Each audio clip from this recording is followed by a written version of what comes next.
What's up, YouTube? KS Gun Guy here to talk about a new acquisition to the gun channel, and thanks for joining me today. So today I'm going to talk to you a little bit about the Sig P320 Compact. And boy, I'll tell you, this thing is compact, isn't it? It could fit in a pocket, back pocket, shirt pocket, just about anywhere. Not even sure anybody would be able to recognize it's a firearm. I feel like I'm forgetting something.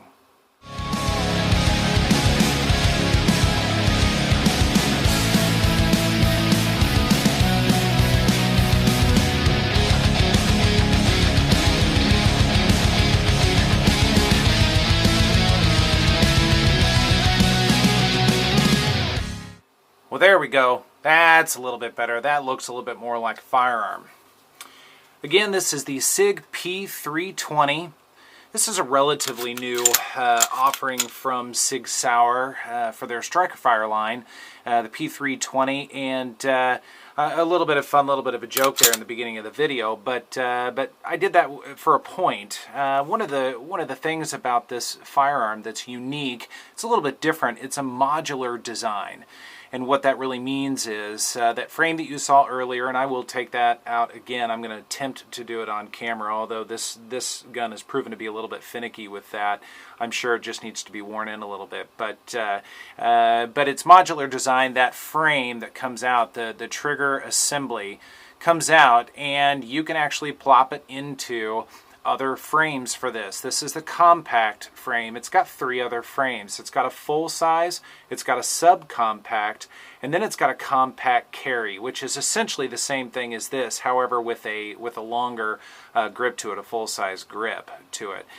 So kind of a unique design. Sig had another gun that did the same thing, and I don't remember if it was the 2022 or the 250, something like that. I didn't have any exposure to that, but I decided to bite the bullet, no pun intended, and try this out. And I'll tell you, I really didn't want to like this gun. I've held the subcompact several times, and I really felt like it was very slide heavy. The frame on this gun is extremely light. Pretty much all of the weight is really in the slide, the barrel, the guide rod, and a little bit of the trigger assembly. There's just not a lot of weight to the frame of this. And because of that, the slide can be a little bit heavy. Now with the compact, and the compact comes with a medium grip frame, and I'll talk a little bit more about that as we go along. It fit in my hand pretty well, and the slide didn't feel quite so heavy. So I decided to give it a try. I thought originally about doing a full size. However, I'm not interested in getting another full size firearm. I've got another review coming up talking about the Glock 34 and the Smith & Wesson Pro 9L, and those really serve the niche of the full size guns for me at this point in time. But again, I thought I'd try this, and I really wanted to compare this to the Glock 19. And if you've seen my Glock 19 video, I speak very highly of the Glock 19.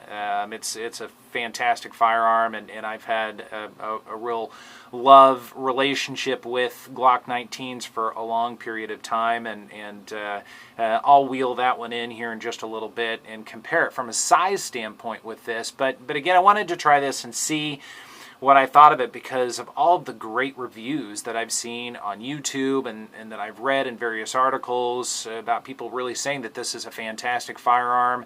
It's got a tremendous trigger. It really competes certainly toe-to-toe with the Glock and some of the other polymer striker-fired firearms that are out there.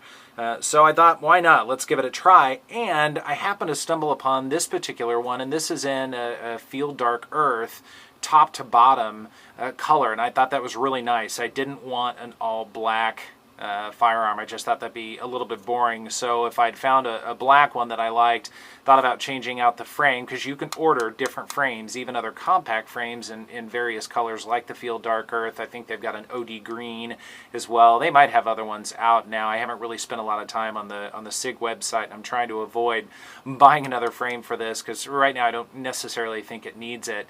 Now, as far as the medium grip that I mentioned just a moment ago, the full size, the compact, and I believe the compact carry all come with a medium grip. And I don't know if you can see there's a little M on this, standing for medium. This does not have replaceable back straps like some of the other polymer firearms out there, or the detachable back straps that Glock Gen 4s have.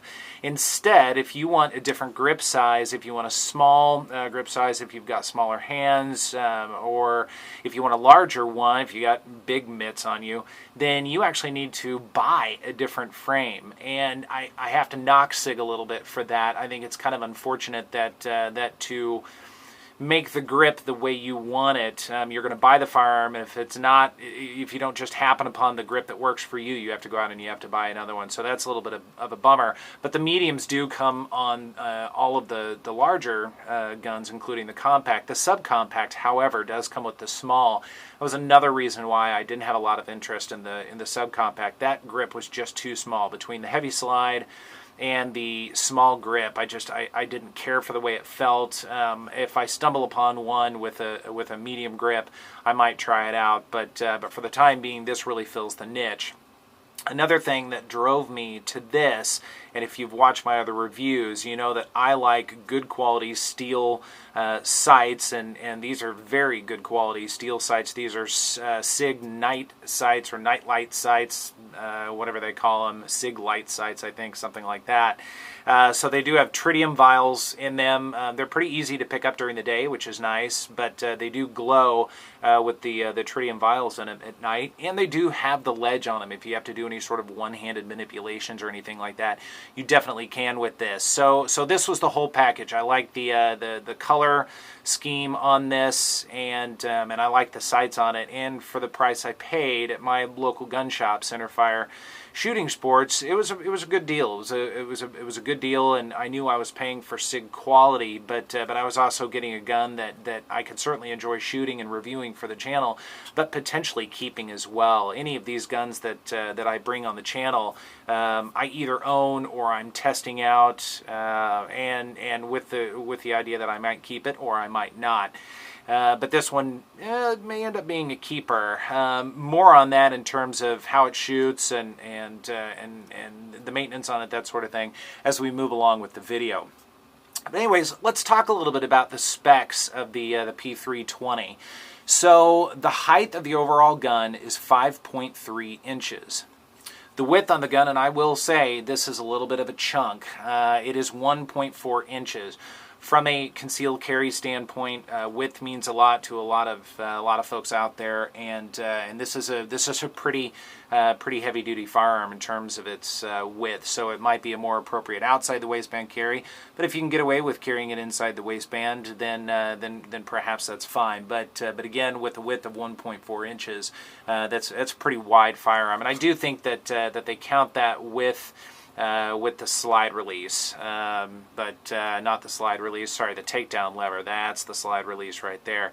But that takedown lever's a little bit hefty. I actually saw a review a few nights ago that was comparing this to the HK VP9, and one of the knocks on this gun, they didn't have many knocks at all, but one of them was they felt like the takedown lever was not as good a quality, but it, it serves its purpose. It does fine. It's unobtrusive. It's not a big deal. At least it's flat, and it's rounded off, so it's not going to catch any clothing or anything like that if you do choose to carry it.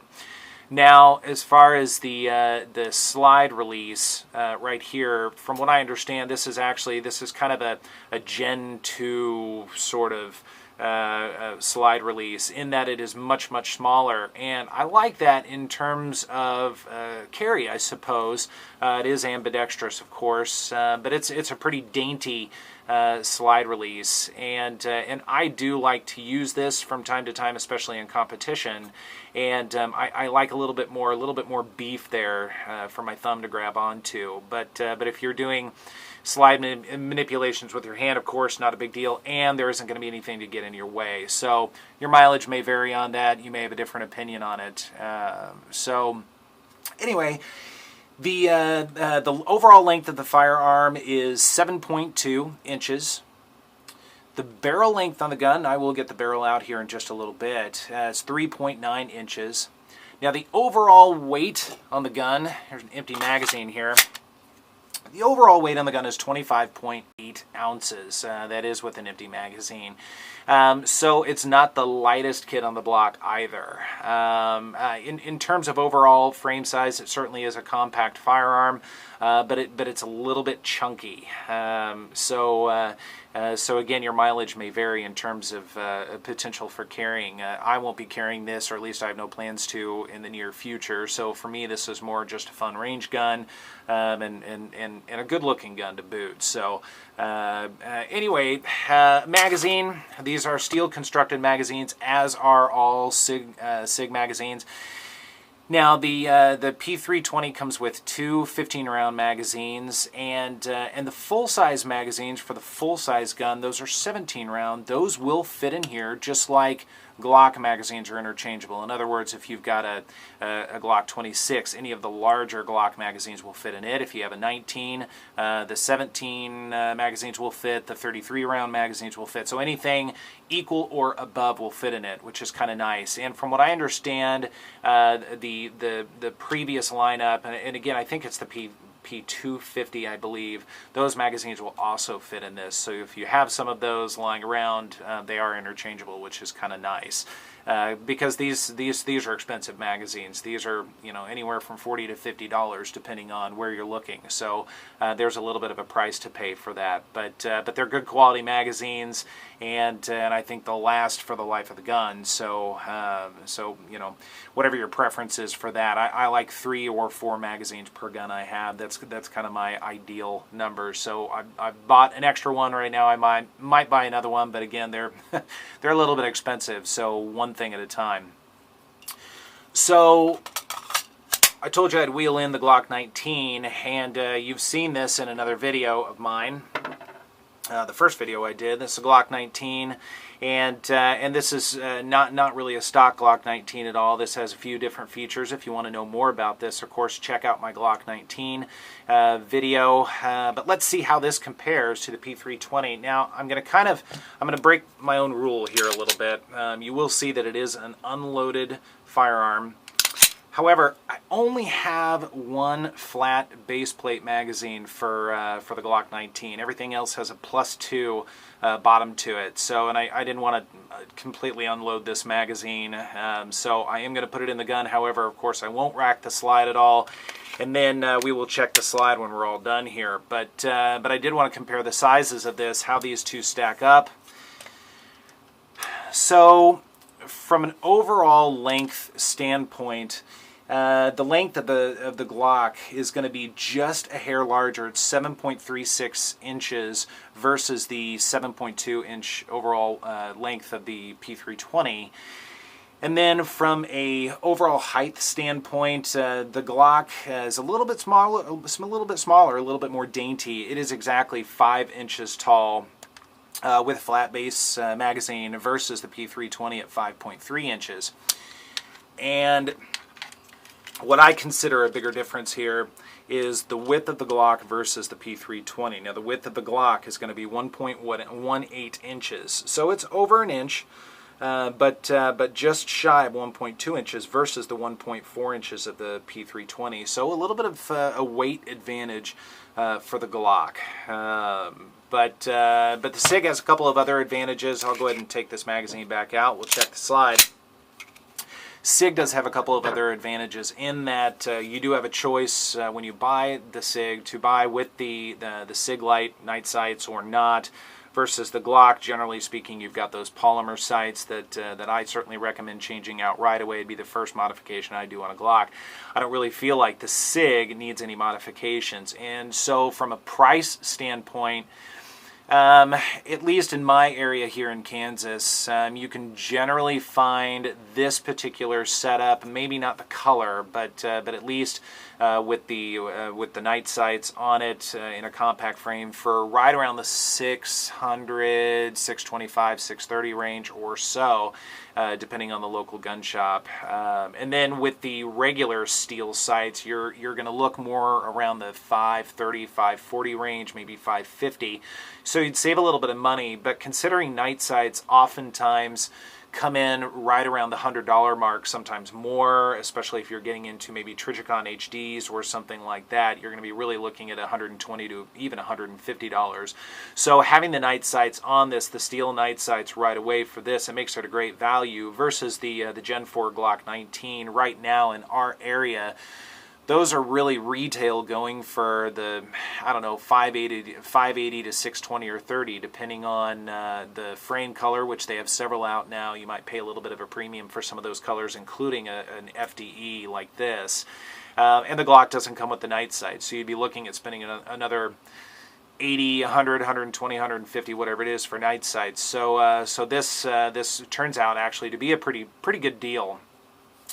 And you do get the 2 magazines with this. You do get a nice plastic box. I don't have the box here with me. I generally don't do the boxes in these reviews. But of note for this, I did want to include this. I did not go out and buy what I would consider kind of a Phobos style holster for this particular gun.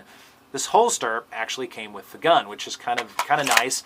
It's a nice feature. I don't necessarily consider it a top quality holster. I much prefer Kydex, especially inside the waistband, or something that hugs a little bit more. But if you need something to get you started, or perhaps you're going to compete with this, it is a little bit of a value there, and it's a way to get you at least started with the holster.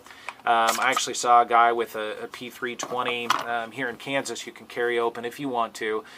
He actually had this particular rig on with a black P320. So again, your mileage may vary on that, but I thought it was kind of nice that they did include a holster, something to get you started. I know that some of the Springfield polymer lineup, some of those do also include a holster. Again, it's kind of the Phobos style paddle holster, but it's nice to get you started if nothing else. So those are the overall specs on the firearm. Again, it's a little bit chunky. It's a little bit bigger than the Glock 19, but it feels good in my hand. I like the grip size, that medium grip size, and it sits well for me. Speaking of sitting well, actually, I don't want to forget to mention this. One thing that a lot of reviewers talk about is the bore axis, and the bore axis really is just simply how close to the barrel and the slide your hand can get when you're holding it. And the lower the bore axis, the closer the barrel is. So I'll put down the Sig here for a moment. I can get my hand pretty high up, the web of my hand, pretty high up here on the Glock, versus the Sig. There is a little bit more space there, a little bit more territory. A lot of reviewers talk about bore height or bore axis. I really don't. It doesn't bother me very much. Yeah, this is a little bit slide heavy, so it does flop a little bit more for me when I shoot. However, I'm getting a little bit older, so it's probably more me than the gun. But really the slide height of this doesn't really bother me very much because it's a comfortable gun and because it's got a good trigger. So I suppose that leads me into the trigger of this. What is the trigger like on this? It's got a phenomenal trigger. I like that it's all steel. It doesn't have any sort of a safe action like a Glock dingus here in the middle. It's not hinged like a lot of the Smith & Wesson M&Ps are. This is an all steel, smooth, flat trigger, which is great. As far as the trigger, how it feels, how it pulls, so it's extremely smooth. There's no grit at all in this, and I hear that that's pretty consistent with the whole P320 line. I don't think I just got lucky with this. So Sig did a very good job being considerate of the trigger on this.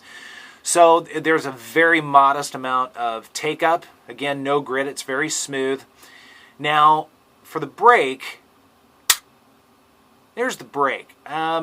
So I don't mind the brake. I will say that the brake is a tiny bit spongy, and I think that has to do with the modular trigger system and how they constructed it. So it's a little bit spongy.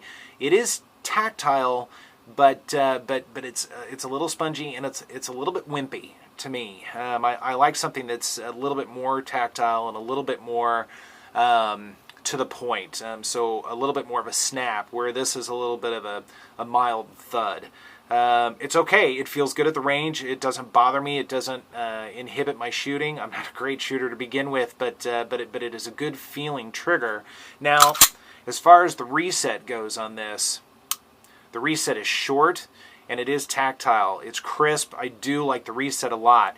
There's almost no air between the reset and the break, which is also really nice. I had a P320 and a 229 Legion, and if any of you guys have had any experience with that, I think that is one of the best triggers, at least for me, that I've ever shot. And the reset was almost silly short. And this isn't quite P320 Legion, but it's a good trigger. It really is a good trigger. If you can get past the slightly muddy thump of the break, it's a great reset. It's pretty easy to shoot quickly with this gun, which I like. So it's got a great trigger. Again, out of the box, there's no need to do any work on this as far as I'm concerned. So that, again, adds to the value of this. I love working on guns. I love taking them apart and modifying them, especially Glocks. I know a lot of you do as well. This gun doesn't really need it, so I guess I'm missing out on the fun of taking it apart and switching out parts and everything. But at the same time, this gun just doesn't call for it. So there's value in that from a time standpoint, or from a money standpoint at least. So I appreciate that about this gun. All right, so what's the ease of maintenance with the P320? How easy is it to take down, to disassemble, and to clean? Well, it's very simple. It's very reminiscent of a lot of the other striker fire polymer firearms, just a few components to it. So the first thing you really need to do is lock the slide back, of course. Now, unlike maybe Smith & Wesson M&P or some of those, it doesn't have any sort of a release bar internally or anything like that. However, once you take your takedown lever down, you do not have to pull the trigger, which is great. I've said in previous videos, I don't mind pulling the trigger on a striker-fired firearm. I always make sure that they're clear before I ever do any sort of maintenance, or frankly, anytime I'm away from where I want to be shooting, or if I'm carrying a firearm for everyday carry. But it is nice that you don't have to pull the trigger if you don't want to. So with the P320, you definitely don't have to. But after that, again, you've got your frame here. And with your slide, the usual suspects. Dual captive guide rod. It is steel, which is nice. It's very good construction. It's got a flat spring up front and then a coiled spring in the back. Very good quality spring. And then you've got your barrel here. So pretty standard components. So for your everyday field stripping, that's all there really is to it. Now, if you do want to take it a little bit further down, if you want to take that the trigger assembly out, especially if you get perhaps a different frame, or you completely change the gun to a subcompact or full size, something like that, there's not a lot to it. I'm going to attempt to do this on camera. This one's a little bit finicky, again, because it's not quite broken in yet. I've only got a few hundred rounds through it, but you just pull your takedown lever out. That's pretty easy to take out, which is nice. Here's where it gets a little bit more complicated. I've seen some other reviewers do this, and they make it look very easy. Props to them. I probably won't make this very easy, but I just take the front of the frame out and start pulling up, and you have to kind of manipulate it out of the back. But once you do, again, I'm making this look good on camera here, but it actually is very easy. Then the trigger assembly does come out.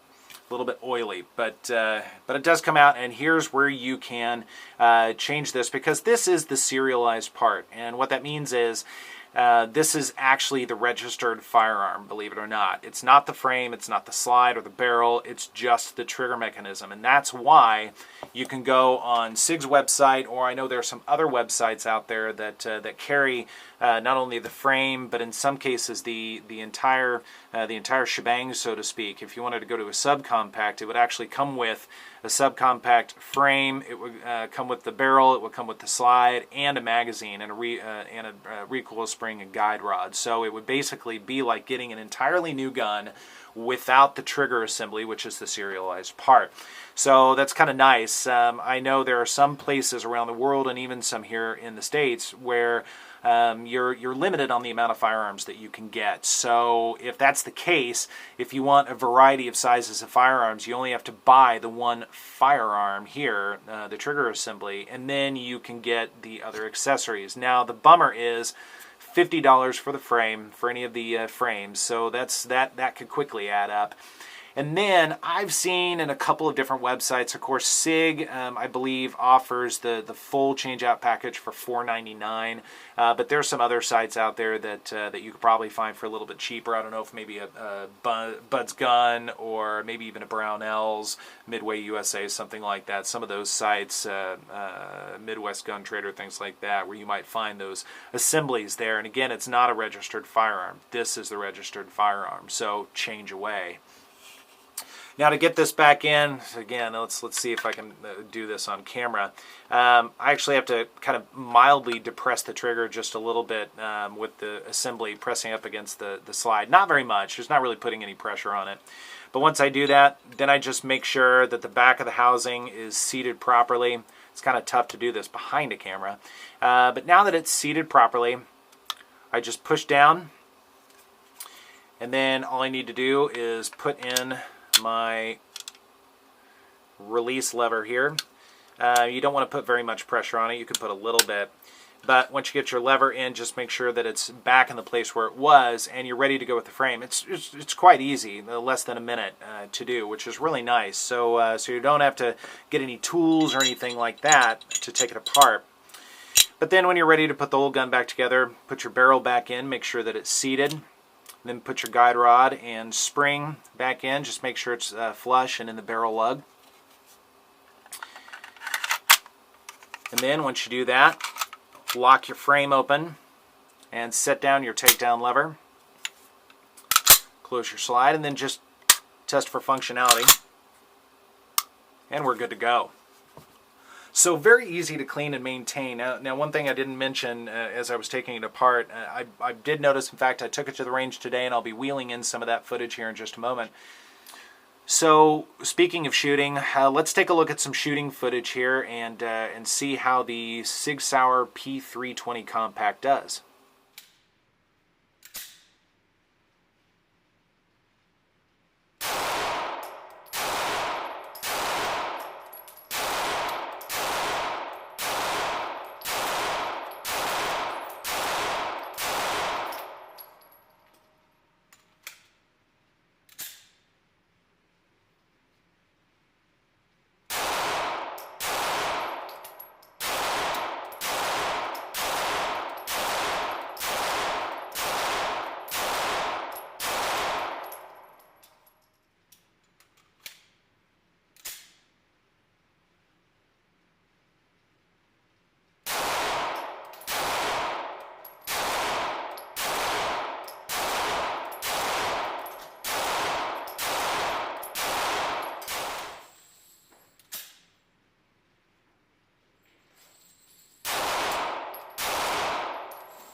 So what do I think of the P320 at the range? Well, I've taken it a couple of times the day that I purchased it, and then I took it again today to shoot. And so I've got 200, maybe 250 rounds, but I'm pretty sure 200 through it. And it's a delight to shoot. It's a lot of fun. It's predictable. It's comfortable to shoot. This would definitely be an all-day gun to shoot. You could easily put 500, 1,000 rounds through it, and not be terribly fatigued or anything like that. And largely, I attribute that to the overall balance of the firearm. It may be just a hair slide heavy, like I've said. However, this is big enough frame and the grip is just the right size that it's easy to shoot. The grip texture on it is mild, but it's just aggressive enough to where it's comfortable. It keeps that gun in your hand. It doesn't move around a lot. So it's a lot of fun to shoot at the range. Hopefully you enjoyed that footage. As far as aftermarket support for the P320, admittedly, I haven't really looked around for a lot of extra parts or accessories or anything like that, other than magazines. And I actually bought my spare magazine at Centerfire Shooting Sports. I cheated. I didn't go online or anything like that. It was just easier. But there are certainly holsters, plentiful holsters. If you don't want to go with the one that's included, I probably wouldn't. And of course, there are other sights. These are both dovetailed, so you could switch out your sights if you wanted to. But I don't necessarily see a reason why, unless you're really dying for maybe fiber optic, or you have a brand that you just really love, whatever, you could certainly do it. It's easy to do. Of course, you've got your other frames you can get, those types of packages you can if you want. So there's really good aftermarket support for this, for sure. Is the gun carry worthy? Absolutely, it's carry worthy. I, again, don't know that I would be carrying it. It's a little bit bigger than my preferred carry. I prefer things like Glock 26s, Glock 43s, Shield 9mm, things like that. Those are kind of my carries of choice. But it is doable to do this. I think once you really get over 30 ounces, you're really talking about a full-size duty gun at that point in time. So this, even with a loaded magazine, I think comes in kind of just shy of that, or right at the 30 ounce mark. So certainly doable, especially if it's outside the waistband, but you definitely could carry it. So what do I think of the Sig Sauer P320 Compact overall? I think it's a great gun. I think there's a lot of value in the gun from a finish standpoint, from a fit and finish standpoint, from a sights standpoint. Even the holster has value to it, which is kind of nice. So this has been a great purchase so far. I've really enjoyed it. I think if nothing else, it's a very good looking gun and it's fun to shoot at the range. And those are two big components for me. Probably won't carry it again, but it's a lot of fun. It's a good shoot. It's a good value, and I do highly recommend it. YouTube, thank you very much for joining me. I'd love to hear your comments in the comments section, and please like, share, and subscribe, and I will see you later. Thanks.